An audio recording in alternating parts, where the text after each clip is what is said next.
Él encaja en todas las características de un asesino en serie. La capacidad de mantenerse tranquilo y frío durante su rutina diaria, incluso después de haber matado a alguien, es una de esas características. Él era un empresario exitoso y no era el tipo de persona de quien sospecharías, a primera vista, como un asesino sexual. Así fue como el detective privado Virgil van der Grief describió a Herbert Balmester, el hombre responsable de todos los restos mortales encontrados en Fox Hollow Farms y de quien hablaremos hoy. Así que, ya sabes, deja tu like en este video y activa la campanita de notificaciones, que yo te cuento todo. Herbert era un tipo común. Hombre de familia, exitoso, colaborador de ONGs y capaz de hacer muchas obras de caridad para la sociedad. Mientras tanto, en los primeros años de la década de 1990, Indianápolis sufría por las desapariciones de numerosos jóvenes, pero la prensa y la policía no le daban la importancia necesaria a los casos. La sociedad de Indianápolis era conservadora en todas sus jerarquías, y el simple hecho de que los desaparecidos fueran homosexuales ya los volvía invisibles para que se realizara una investigación. La policía afirmaba que la explicación era que todos ellos se habían ido a ciudades grandes como San Francisco o Nueva York, donde la homosexualidad era más aceptada, y la mayoría de la población de Indianápolis se conformaba con esa explicación. Menos las familias de los desaparecidos, que buscaban a sus seres queridos por su cuenta. Todos se sorprendieron cuando la serie de desapariciones resultó provenir de la alta sociedad. Las noticias decían que Herbert Balmester, dueño de Savalot, un empresario respetado, era también un probable asesino en serie. Herbert Richard Baumeister nació el 7 de abril de 1947, hijo del médico Herbert y de Elizabeth Baumeister, en el área de Indiana, Estados Unidos. Además de Herbert, sus padres tuvieron otros 3 hijos: Barbara, Brad y Richard. Su padre era un talentoso anestesiólogo que cada vez le brindaba a su familia una vida más lujosa, y en un momento se mudaron al distrito de Washington, en Indiana. Desde muy pequeño, Herbert ya mostraba características anormales para un niño, pero fue en su adolescencia cuando quedó más claro que algo andaba mal. Su amigo cercano de la escuela, Bill Donovan, relató que Herbert tenía la costumbre de querer probar el sabor de la orina humana. Para hacerlo aún más extraño, contó que Herbert, muchas veces de camino a la escuela, recogía aves muertas en la orilla del camino, durante las clases, las colocaba sobre la mesa para observarlas con curiosidad, incluso de manera mórbida. Sus padres comenzaron a notar que algo andaba mal con Herbert cuando empezó a cometer incendios provocados de manera impulsiva. Esto hizo que el chico fuera enviado a hacerse exámenes mentales. Herbert fue diagnosticado con esquizofrenia y rasgos de trastorno bipolar, aunque no hay registros de que haya recibido tratamiento alguno. Bill Donovan también relató que, en la época escolar, Herbert intentó unirse a grupos deportivos, pero no encajaba mucho con su personalidad estudiosa y reservada, lo que parecía frustrarlo. Con el tiempo, el chico comenzó a aislarse, rechazando la presencia de cualquier persona a su lado. El resultado de esas actitudes lo convirtió en un chico solitario. Nunca intentó hacer más amigos, ni siquiera conocer chicas, y ninguna chica intentó conocerlo mejor. En 1965, a los 18 años, comenzó sus estudios en la Universidad de Indiana, pero claramente no sabía qué estaba haciendo ahí, abandonando en su primer año, aunque regresó en 1967. En 1972, ingresó a la Universidad Butler, donde solo estuvo un semestre. Gracias a la influencia de su padre, consiguió un empleo en el principal periódico de la ciudad, el Indianapolis Star. Herbert se sintió motivado en su nuevo trabajo, pensando que podría crecer y volverse alguien importante dentro de ese influyente periódico. Sin embargo, el chico no encajaba con la seriedad del lugar. El antiguo ejecutivo de publicidad del periódico, Gary Dona, relató que hubo un día en que Herbert se ofreció a llevarlo a él y a sus colegas a un partido de fútbol. Pero algo extraño sucedió. Herbert llegó al lugar en un coche fúnebre que había conseguido del hospital donde trabajaba su padre. Gary dijo que la gente comenzaba a salirse del camino para dejarlos pasar. Herbert encontraba todo eso muy gracioso, mientras que los demás dentro del auto se preguntaban por la locura del hombre. No pasó mucho tiempo antes de que lo despidieran del periódico, y su padre le consiguió otro empleo, esta vez en un departamento de motores para vehículos. Sus antiguos compañeros de trabajo dijeron más tarde que Herbert era muy extraño. El evento más memorable fue cuando, en Navidad, les entregó una tarjeta con una foto de él y otro hombre, ambos vestidos de mujer. A pesar de sus actitudes extrañas, el departamento notó que, aunque tenía una personalidad peculiar, era muy inteligente, llegando a ser nombrado director de programación. Muchos consideraron esa decisión irresponsable por parte de sus superiores. Sus bromas y actitudes se volvieron cada vez más infantiles y extrañas, como cuando orinó en el escritorio de su jefe, quien no lo despidió por eso. En algún momento, Herbert fue presentado a Julie Sitter por un amigo en común. Ambos notaron que tenían algunas características en común, principalmente el sueño de algún día abrir su propio negocio. Julie se enamoró de Herbert, por su cabello claro y rostro gentil, y comenzaron a salir.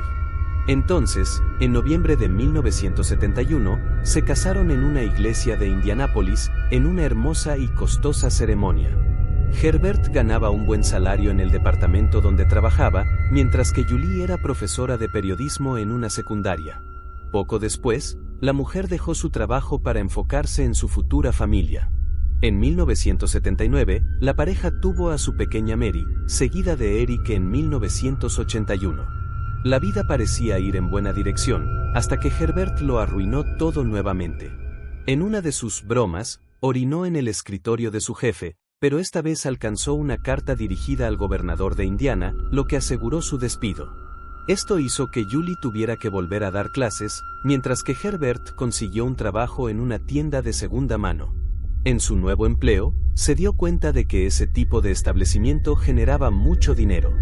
Herbert le compartió a Julie cómo funcionaban las ganancias de la tienda, y después de 3 años, decidieron invertir el dinero que habían ahorrado en su propia tienda. Tras pedir prestados $4,000 americanos a la madre de Herbert, abrieron Savalot en colaboración con el Departamento de Niños de Indianápolis, una institución de caridad de la región. En poco tiempo, Savalot se volvió popular entre las familias de bajos recursos. Herbert y Julie fueron elogiados por el departamento de niños, ya que gran parte de las ganancias iban destinadas a ayudar a los niños de la zona. La tienda fue tan exitosa que, después del primer año, generó más de $50,000 americanos y abrieron una segunda tienda. La pareja estaba logrando todo lo que siempre habían querido, y así tuvieron una tercera hija, la pequeña Emily. En 1991, la familia decidió mudarse a una casa de clase media alta en el elegante distrito de Westfield, a 32 kilómetros de Indianápolis. La pareja compró una mansión conocida como Fox Hollow Farms. La residencia contaba con 18 hectáreas, una piscina cubierta, 4 habitaciones y un establo. Todo lo que Julie siempre había soñado para su vida, el verdadero sueño americano. Sin embargo, después de la mudanza, no tardaron en surgir las primeras tensiones entre la pareja. Herbert era un hombre autoritario que siempre tenía la última palabra en las discusiones, y Julie terminaba sintiéndose a la sombra de su marido. Esto resultaba en periodos de frialdad y distanciamiento entre ellos. Los vecinos y socios de negocios, al entrar a Fox Hollow, relataron que el lugar tenía un ambiente tenso. Herbert dejó el lugar abandonado, con maleza creciendo cada vez más alrededor de sus 18 hectáreas. Una mansión sin orden ni cuidado. Julie llevaba a sus hijos cada semana a visitar a la madre de Herbert, la abuela Baumeister, en un condominio cerca del lago Baguasé, y en algún momento Herbert comenzó a mostrarse molesto por eso. Los problemas de la pareja fueron aumentando. Julie estaba cada vez más cansada de esa relación, y en todo el tiempo que estuvieron casados, la pareja no había tenido relaciones sexuales más de 5 veces, según Julie. Ella decía que su marido sentía vergüenza de su cuerpo delgado, por lo que siempre se acostaba con pijama, y cuando algo ocurría, era bajo las sábanas. El detective Virgil van der Grief dijo que estas señales demostraban que Herbert estaba involucrado en algo turbio. Eran señales de peligro y desorden, aunque entendía que Julie, a pesar de los problemas, amaba a su marido y lo comprendía, ignorando sus extrañas actitudes. Probablemente, Julie había entrado en un estado de dependencia hacia su esposo, debido a los hijos, los negocios y todo lo que habían logrado. Fingir no ver las señales extrañas fue su mecanismo de defensa para soportar el matrimonio. Sin embargo, esta situación se volvería cada vez más oscura, especialmente en 1994. Ese año, el hijo de la pareja, Eric, estaba jugando en el patio de la casa y encontró algo entre la maleza y el barro. El niño se acercó y se dio cuenta de que parecía un cráneo humano. Rápidamente llevó su descubrimiento a su madre, quien quedó horrorizada al encontrar todo un esqueleto humano en su patio. Cuando Herbert llegó de la tienda, Julie lo confrontó, y él explicó de manera dramática que eran restos de disección que su padre, siendo médico, había dejado en el garaje y que él decidió enterrar durante una limpieza. Julie terminó creyéndole, pero lo que no sabía era que esos restos pertenecían a una de las víctimas de su esposo. Aunque ella lo conocía como Herbert Baumeister, el hombre ya tenía otros nombres, como el estrangulador de la Interestatal 70, que aterrorizó Ohio desde 1980 hasta 1991 y que ahora construía un reino de víctimas en su nuevo territorio, Indianápolis. El detective privado Virgil Vandergriff era respetado en la región de Indianápolis. Su empresa se enfocaba en todo tipo de investigaciones y, al estar activa 24 horas al día, rápidamente se volvió reconocida. El detective tenía la reputación de siempre resolver los casos y era especialista en encontrar personas desaparecidas, algo muy común en esa época. Las policías de las ciudades solo comenzaban a buscar después de 24 horas de la desaparición, y si no encontraban nada en 30 días, el caso pasaba al Departamento de Personas Desaparecidas. Las personas que no querían esperar toda esa burocracia acudían al detective Virgil. Su trabajo le daba la libertad de saltarse procesos y rápidamente su equipo comenzaba a investigar. Su primer caso fue el de Alan Rosad, de 28 años, a principios de 1994. Su madre lo buscó y afirmó que su hijo era alcohólico y frecuentaba el bar Brothers Bar y Grill. Virgil colocó carteles en busca del joven, aunque sospechaba que Alan podría haberse mudado sin avisar, algo común en la zona. Pero algo lo preocupó al descubrir que habían ocurrido 3 desapariciones similares a lo largo de los años. Virgil notó que la policía estaba investigando las desapariciones de varios jóvenes homosexuales de la zona, y todos encajaban en el mismo perfil, edad y apariencia física similar a Alan Rosad. Sus investigaciones lo llevaron a 1993, cuando un hombre llamado Jeff Jones, de 31 años, con una personalidad similar a la de Alan, desapareció sin dejar rastro en la zona de los bares gays. Luego, en julio de 1994, Roger Allen Godlet, de 34 años, desapareció después de salir de casa para ir a un bar gay. Virgil notó que todos tenían la misma edad y estilo de vida. La madre de Roger buscó al detective, confirmando que su hijo bebía demasiado y era inmaduro. Una víctima perfecta, sospechó Virgil. El detective y uno de sus investigadores, Bill Risley, fueron al bar, pero no encontraron pistas. Muchos hombres que iban ahí querían privacidad, por lo que había pocos testigos. Aún así, descubrieron que Roger había sido visto con otro hombre. Virgil llevó su investigación a la policía, pero no mostraron interés. En agosto de 1994, un sujeto llamado Tony Harris llegó al departamento de Virgil y relató una experiencia que sería clave para el caso. La policía ya había escuchado su historia, pero lo consideraron un drogadicto loco.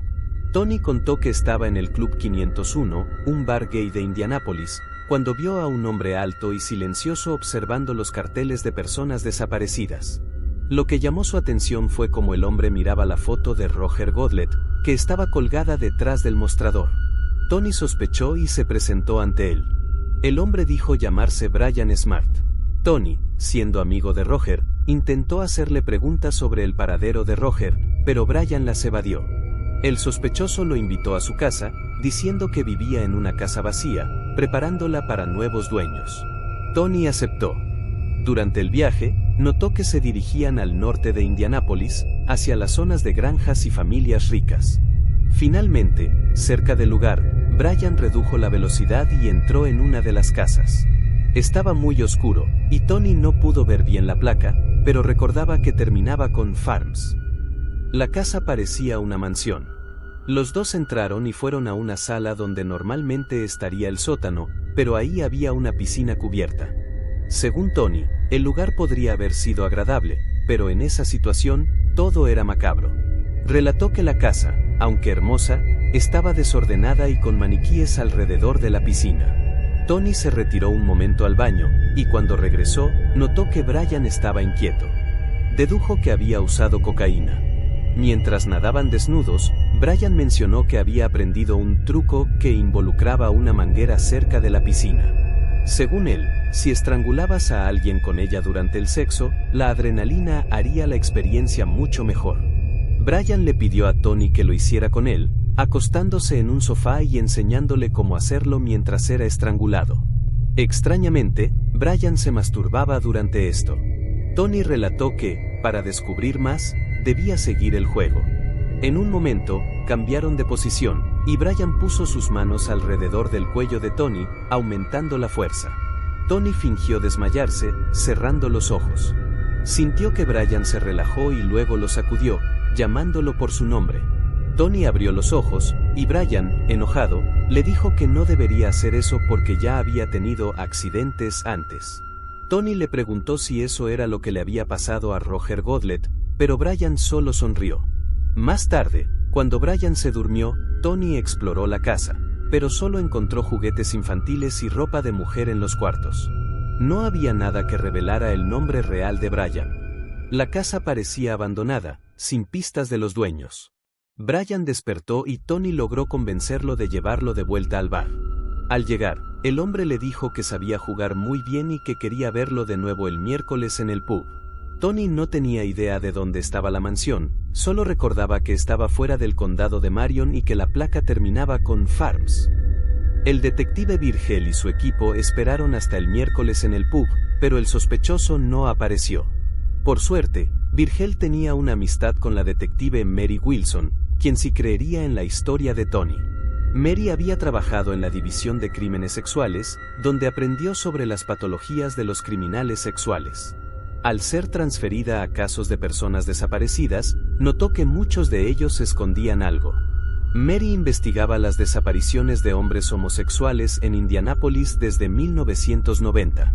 Al escuchar a Tony, supo que era la pista que necesitaba. Con la ayuda de la policía, Virgel confiaba en que descubrirían más. Mary, Virgel y Tony recorrieron la zona donde él había estado, pero ninguna mansión le parecía familiar. Mientras tanto, policías fueron asignados a vigilar los bares donde el sospechoso podría aparecer. En ese punto, el detective Virgel van der Grief estaba siendo dejado de lado por la policía, pero él no confiaba en que resolverían el caso.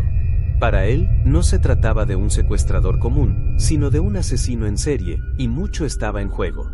Perderlo sería devastador. Por eso, envió a uno de sus investigadores, Bill Hisley, a explorar los suburbios al norte del condado de Marion. Bill, siendo ex policía estatal, conocía bien las carreteras. Después de unos días, encontró un lugar en Westfield con un letrero que decía Fox Hollow Farms. Recordando que Tony había dicho que la placa terminaba con Farms, decidió investigar. Notó que coincidía con la descripción, un lugar grande y abandonado. No podía quedarse, pero tomó fotos y descubrió que la propiedad pertenecía a la familia Baumeister. Bill le mostró las fotos a Tony, quien no reconoció el lugar, pero las investigaciones continuaron. Mientras tanto, Herbert se volvía más tiránico. Exigía más a sus empleados en la tienda y actuaba como un rey. Sus empleados soportaban su comportamiento, pero notaban algo extraño. Desaparecía por horas y regresaba oliendo a alcohol, dando órdenes a cualquiera. Por su mala gestión, las tiendas comenzaron a fracasar. Estas actitudes son comunes en asesinos seriales, especialmente si ocupan posiciones como Herbert.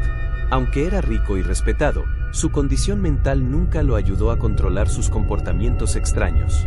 El exceso de alcohol y drogas es común en asesinos, y mientras más inestable sea su mente, más notorios serán sus cambios de humor. Herbert había estado fingiendo y ocultando sus crímenes por mucho tiempo, y eso lo consumía. Ya había pasado un año desde que el detective Virgel van der Grief y Mary Wilson comenzaron su investigación. La verdadera identidad de Brian Smart seguía siendo un misterio, lo que frustraba el caso. Hasta que, el 29 de agosto de 1995, Herbert Baumeister decidió ir al bar Gay Bar City Lounge. Ahí estaba Tony Harris, quien, al verlo, sintió una inmensa emoción. Con frialdad, Tony habló con Herbert, a quien conocía como Brian Smart, y anotó la placa de su camioneta cuando se fue. A la mañana siguiente, le dio la información a Mary Wilson. La placa, 75237AN, no pertenecía a ningún Brian Smart, y pronto se supo que el hombre era Herbert Richard Baumeister, de Westfield, Indiana, dueño de Fox Hollow Farms, donde vivía con su esposa e hijos. Toda esta información coincidía con las investigaciones del detective Virgel, el relato de Tony y la policía. Mary, después de meses de recopilar pruebas, presentó los documentos al teniente Thomas Green. Los oficiales fueron a la tienda de Herbert el 1 de noviembre de 1995. Le informaron que investigaban desapariciones en la comunidad gay de Indianápolis y que él era sospechoso, pidiendo permiso para registrar su casa, pero él se negó. Mary intentó otra estrategia, hablar con Julie Baumeister, quien también podía autorizar el registro. Pero ella fue igual de reacia, pues Herbert le había dicho que lo acusaban injustamente de robo y que no debía dejar entrar a la policía. Mary no se guardó nada y le confesó a Julie el verdadero motivo, el posible asesinato de jóvenes. Julie, indignada, les pidió que se fueran, pero Mary le dejó su tarjeta por si cambiaba de opinión. La detective sabía que era una reacción común y que tarde o temprano Julie llamaría. Las tensiones entre Julie y Herbert empeoraron por las investigaciones, volviéndolo más paranoico. Julie ya no lo soportaba y comenzó un proceso de divorcio, cuestionando su salud mental. Finalmente, el 23 de junio de 1996, Julie llamó a su abogado, Bill Wendling, y le pidió que contactara a la detective Mary Wilson. Aprovechó que Herbert había salido de la ciudad con su hijo Eric para visitar a su madre. Julie confesó por teléfono lo de los huesos que su hijo había encontrado 2 años atrás en el patio. Mary no perdió tiempo y fue a la casa de los Baumeister. La acompañaron Tom Henderson, del condado, y el detective Jeff Marcon, quienes eran escépticos y esperaban encontrar huesos de animales. Al llegar, encontraron a Julie y su abogado. Todos fueron al patio, donde Julie señaló el lugar donde Eric había encontrado los huesos. Ella se defendió, diciendo que creyó la historia de Herbert sobre que eran restos médicos de su padre. Los hombres caminaron por el patio y encontraron un hueso carbonizado de unos 30 cm. Pronto quedó claro que todas esas piedras esparcidas por el suelo eran, en realidad, fragmentos de huesos quemados. El abogado de Julie, Bill Wendling, dijo más tarde que ver todo eso era increíble. Mary entregó las pruebas al antropólogo forense Stephen Nawrocki, de la Universidad de Indiana, quien confirmó que eran huesos humanos, algunos quemados recientemente. Al día siguiente, la policía aisló el área y examinó cada rincón del cementerio secreto de Herbert Baumeister. Mary sabía que ahí podrían estar los restos de los jóvenes desaparecidos. En poco tiempo, el lugar estaba lleno de autoridades, incluida la fiscal Sonia Lercamp y más de 12 detectives, además de Stephen Nawrocki y sus asistentes. Banderas naranjas marcaban cada nuevo hallazgo, y en menos de 30 minutos, ya había casi 100 marcadores. La escena era peor que un desastre natural masivo. Dentro de la casa, la piscina cubierta coincidía con la descripción de Tony Harris. Encontraron una cámara escondida, que la policía teorizó que Herbert usaba para grabar los estrangulamientos. Julie comenzó a preocuparse por la seguridad de su hijo Eric, que estaba con Herbert. Si él descubría lo que ocurría, no sabía qué podría hacer. La fiscal Sonia Lercamp y un juez ordenaron que el niño fuera alejado de su padre. Cuando la policía llegó con los papeles, Herbert entregó a su hijo tranquilamente, sin saber que sus secretos habían sido descubiertos. En Fox Hollow Farms, la primera gran pregunta fue, ¿cómo Herbert había estrangulado, quemado y enterrado a tantos hombres sin que su familia se diera cuenta? Julie explicó que, durante meses, especialmente en verano, ella y sus hijos se quedaban en casa de la madre de Herbert, quien era viuda y adoraba a sus nietos. Las fechas de esas visitas coincidían con las desapariciones. En los primeros 2 días de búsqueda, 60 voluntarios encontraron más de 5.500 huesos, y hasta entonces, 4 cuerpos habían sido reconstruidos. En un momento, los vecinos informaron que en los límites de la propiedad había una fosa con más huesos. Ahí encontraron costillas, vértebras y latas de cerveza, la marca favorita de Herbert. Al terminar la exhumación, se determinó que 140 huesos pertenecían a 7 hombres, elevando el conteo de víctimas a 11. Para septiembre de 1996, algunos cuerpos fueron identificados. Roger Alvin Godlet, 34 años. Stephen Ale, 26 años. Richard Hamilton, 20 años. Manuel Reséndez, 31 años. El resto de los huesos nunca fueron identificados. La policía comenzó a buscar a Herbert Baumeister, quien había huido de la casa de su madre. La primera pista vino de su hermano, Brad Baumeister, quien informó que Herbert había llamado desde Fenville, Michigan, pidiendo dinero para un viaje de negocios. Cuando Brad vio las noticias sobre los hallazgos en Fox Hollow Farms, llamó a la policía. Herbert logró entrar a Canadá, dirigiéndose al este, cerca del lago Huron, en Grand Bend. El 3 de julio de 1996, Herbert se suicidó con una Magnum 357, disparándose en la cabeza. Dejó una nota donde culpaba a su matrimonio fracasado y su negocio en quiebra, sin mencionar los asesinatos. Sus últimas palabras fueron: "Comeré un sándwich de mantequilla de maní y luego iré a dormir". Un día antes, un policía canadiense lo había detenido por dormir en su auto y vio en sus maletas varias cintas de video. No se sabe si eran grabaciones de los asesinatos, pero, de ser así, Herbert probablemente las destruyó antes de suicidarse. Al inicio de las investigaciones, el detective Virgil van der Grief vinculó las desapariciones en Indianápolis con los hombres homosexuales estrangulados en la Interestatal 70, en Ohio. Al compartir sus hallazgos con el fiscal David Ogden, de Preble County, Ohio, ambos notaron similitudes entre los crímenes. El último asesinato del estrangulador de la enero de 70 fue en 1990, justo cuando comenzaron las desapariciones en Indianápolis. En 1982, una fuerza especial de 8 policías investigó los crímenes. Para entonces, ya habían encontrado los cuerpos de Gary Davis, 5 años. Dennis Brodsky, 27 años. John Roach, 21 años. Todos homosexuales que frecuentaban bares gays. Los hombres fueron asesinados entre agosto de 1981 y mayo de 1983. El FBI se unió a la investigación en 1983, sugiriendo que había 2 asesinos diferentes. Según el perfil del FBI, los primeros 3 hombres no fueron víctimas del estrangulador de la enero de 70. El verdadero asesino era un hombre blanco, de 45 años, con un buen empleo y respetado en la comunidad. Podía estar casado, pero sin vida sexual con su esposa debido a su atracción por hombres, lo que generaba vergüenza y culpa, derivando en odio y asesinatos. En 1982, Herbert tenía 35 años, y el resto del perfil coincidía con su vida. El fiscal David Ogden descubrió que Herbert había viajado a Ohio constantemente en los 80. Esto no sorprendió a Julie Baumeister, quien cooperó con las investigaciones.